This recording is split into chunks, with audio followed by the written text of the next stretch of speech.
இன்னைக்கு நெல்லை வில்லேஜ் ஃபுட்ல சூப்பரான ஒரு ஆட்டுக்கால் குழம்பு செய்ய போறோம். இது ஆப்பம், இடியாப்பம், இட்லி, தோசை எல்லாத்துக்குமே ரொம்ப சூப்பரா இருக்கும்.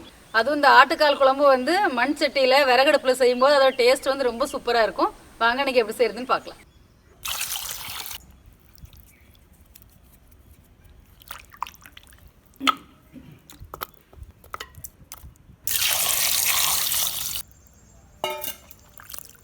எட்டு ஆட்டுக்கால் வாங்கி நல்லா கழுவி எடுத்து சுத்தம் பண்ணி வச்சிருக்கிறோம்.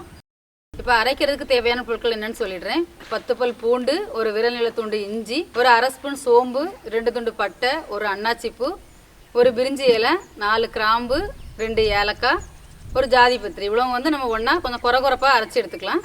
அரை மூடி தேங்காய், 1 ஸ்பூன் ஜீரகம், 1 ஸ்பூன் கசகசா, மூணையும் வந்து நல்லா தண்ணி ஊற்றி பேஸ்ட் மாதிரி அரைச்சி எடுத்துக்கலாம். 200 கிராம் சின்ன வெங்காயம், 2 தக்காளி நறுக்கி வச்சிருக்கிறேன், 2 ஸ்பூன் மிளகு வந்து 1-2 பொடிச்சு எடுத்துருக்கிறேன், நல்லெண்ணெய் 4 ஸ்பூன், மல்லித்தூள் 5 ஸ்பூன், பெருஞ்சீரகம் வந்து தாளிக்கிறதுக்கு ஒரு ஸ்பூன், மிளகாய் தூள் 2 ஸ்பூன், மஞ்சள் தூள் அரை ஸ்பூன், உப்பு தேவையான அளவு. இப்போ ஆட்டுக்கால் வேக போடுறதுக்கு நம்ம வந்து தண்ணி ஊற்றிடலாம்.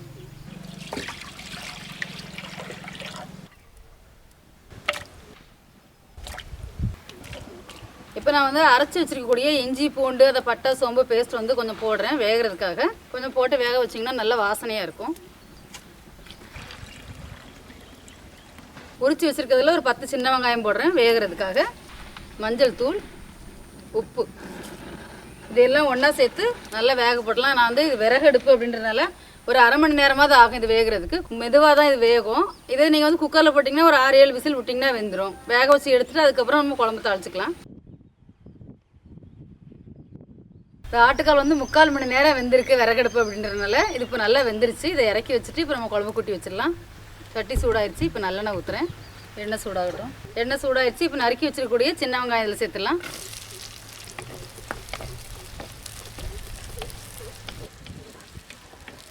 அரைச்சி வச்சிருக்கூடிய இஞ்சி பூண்டில் ஏற்கனவே நான் 1 ஸ்பூன் வேக வைக்கும்போது போட்டேன். மீதி இஞ்சி பூண்டு இதில் போட்டு வதக்கிடலாம்.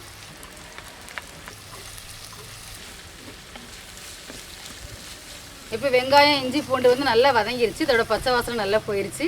நம்ம இதில் போய் தக்காளியும் சேர்த்து நல்லா வதக்கிடலாம். தக்காளியும் நல்லா வதங்கட்டும். அப்புறமா மசாலாத்தூள் எல்லாமே சேர்த்துடலாம். இப்போ தக்காளி வெங்காயம் எல்லாமே நல்லா வதங்கியாச்சு. அடுத்தது நம்ம மசாலாத்தூள் சேர்த்துடலாம். மிளகாய்த்தூள் 1 ஸ்பூன்.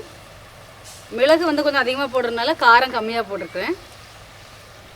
இந்த மாதிரி குழம்புக்கு வந்து மிளகு அதிகமாக போட்டு செஞ்சிங்கன்னா தான் டேஸ்ட் வந்து ரொம்ப நல்லாயிருக்கும். மல்லித்தூள் 4 ஸ்பூன். இப்போ இந்த வாசனை நல்லா போகிற அளவுக்கு இதை வதக்கிக்கலாம். பச்சை வாசனை போகிற அளவுக்கு. இப்போ வெங்காயம் தக்காளி மசாலாத்தூள் எல்லாமே நல்லா வதங்கி பச்சை வாசனை நல்லா போயிடுச்சு. இப்போ நம்ம வேக வச்சக்கூடிய ஆட்டுக்கால் வந்து இதில் சேர்த்துடலாம். இப்போ இது எல்லாம் சேர்ந்து நல்லா கொதிக்க ஆரம்பிக்கட்டும். கொதிச்சதுக்கப்புறம் அரைச்சி வச்சிருக்கக்கூடிய தேங்காய் விழுது மிளகு எல்லாம் போட்டு நல்லா கொதிக்க விட்டுடலாம். இது நல்லா கொதிக்க ஆரம்பிச்சிட்டு மசாலா வாசனையும் நல்லா போயாச்சு. அடுத்ததாக நம்ம வந்து தேங்காய் போட்டுடலாம். அரைச்சி வச்சிருக்கக்கூடிய தேங்காய் விழுது. இது குழம்புக்கு அப்படின்றதால இவ்வளோ நைஸாக அரைச்சா தான் நல்லாயிருக்கும்.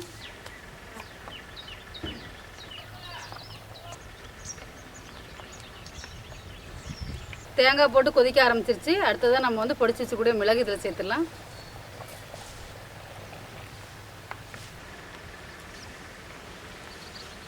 சூப்பரான ஆட்டுக்கால் குழம்பு ரெடி ஆயிடுச்சு. இதை இப்போ நம்ம இறக்கிடலாம்.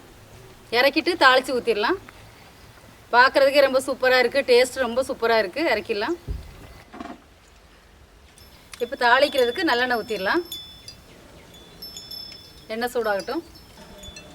எண்ணெய் சூடாகிடுச்சு. இப்போ சோம்பு போட்டு தாளிச்சிடலாம். இதுக்கு வந்து லாஸ்ட்டில் இந்த மாதிரி தாளித்து ஊற்றினீங்கன்னா தான் அந்த ஆட்டுக்கால் குழம்போட டேஸ்ட்டு அந்த மனம் எல்லாமே ரொம்ப நல்லாயிருக்கும். ஒரு 4 சின்ன வெங்காயம் எடுத்து பொடியை கட் பண்ணி வச்சுருக்கிறேன். அதை இதில் சேர்த்துடலாம். கொஞ்சமாக கருவேப்பிலை, கொஞ்சமாக மல்லி இலை. இப்போ தாளிச்சாச்சு. இதை இறக்கி ஊற்றிடலாம். இப்போ அருமையான சுவையில் ஆட்டுக்கால் குழம்பு ரெடி ஆயிடுச்சு. நீங்களே இந்த மாதிரி செஞ்சு சாப்பிட்டு பாருங்கள். சாப்பிட்டு பார்த்துட்டு இதோட கருத்துக்களை சொல்லுங்கள். நன்றி, வணக்கம்.